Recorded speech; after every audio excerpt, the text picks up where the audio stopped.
बृहंतो बाहि मानस्य चार यंत्रस्य गोदनम भांडीरकम नाम बटम जम्बू कृष्णम प्रोग्राम। यानी वृक्ष द्वापर युग में बहुत विशाल था, 4 योजनों में फैला हुआ था। इसकी जो सीमा थी वो 15 किलोमीटर में थी, तो इसको पंचकोशीय वृक्ष के नाम से भी जानते थे। कान्हा जी इन्हीं की शाखाओं पर चढ़ के यमुना मैया को आर पार किया करते थे। मान्यता है कान्हा जी की जो 9 लाख गाय थी, दोपहर के समय इसी वृक्ष के नीचे बैठ के विश्राम करती थी। तो माता जो भी माखन, मिर्ची, रोटी इत्यादि प्रसादम में रख देती थी, सभी ग्वाल वाल एकत्रित होकर दोपहर का भोजन करते थे। और भांडीर वन में सबसे बड़ा विशेष फल इसी प्रसादी का बताया गया है, क्योंकि आप कभी किसी विवाह में जाते हैं तो बिना अन्न प्रसादी के नहीं आते। आप तो लाडली जी के विवाह स्थली आए हो। यहाँ पर जो दुर्वासा मुनि थे, जो दूब घास होती है उसी का रसपान करते थे। ब्रज की गोपियों ने इसी वट वृक्ष के नीचे उनको 56 प्रकार के व्यंजन खिलाए थे। यहाँ पर राधा कृष्ण में मल्ल युद्ध हुआ था, उसमें ये तय था कि जो भी हारेगा उसको भंडारा करना होगा। तो जब हमारे कान्हा जी हार गए थे तो ग्वाल वालों के साथ मिलके यहाँ पे भंडारा किया, उसी के नाम पर इसका नाम भांडीर वन पड़ा। यहाँ पर ब्राह्मण पत्नियों ने भी कान्हा जी को भोजन प्रसादी खिलाई है, और ठाकुर जी ने ब्रजवासियों से ये टुकड़े मांग के पाए थे, तभी नाम दिया था इसका मधुकरी। मांग के पाना मतलब मधुकरी। तभी शास्त्रों में ब्रजवासियों को अपना हृदय बताया और कहा कि जब तक ब्रजवासी की कृपा नहीं होगी, ठाकुर जी की कृपा बहुत दूर की बात है।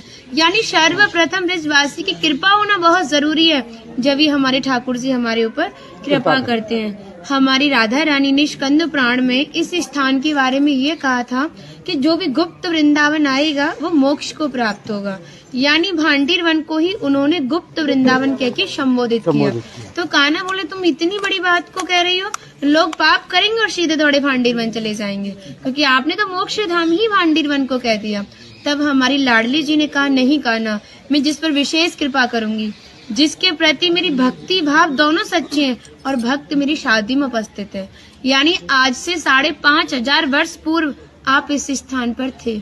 मनुष्य तो कोई था नहीं, तो अपने आप को कीड़े मकोड़े, घास फूस, पतझड़ इत्यादि अपने आप को मान सकते हो।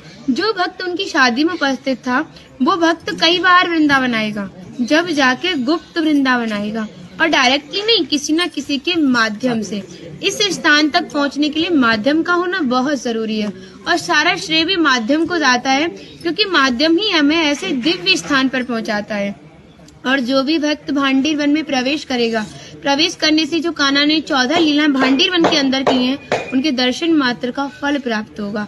और जो भी यहाँ की एक किनका प्रसादी पाएगा और एक रात्रि निवास करेगा, वो इस ब्रज गौलोक धाम से वैकुंठ गौलोक धाम को जाएगा, क्योंकि जो हमारे ठाकुर जी ने गौलोक धाम को इस 84 कोष में ही बांटा है।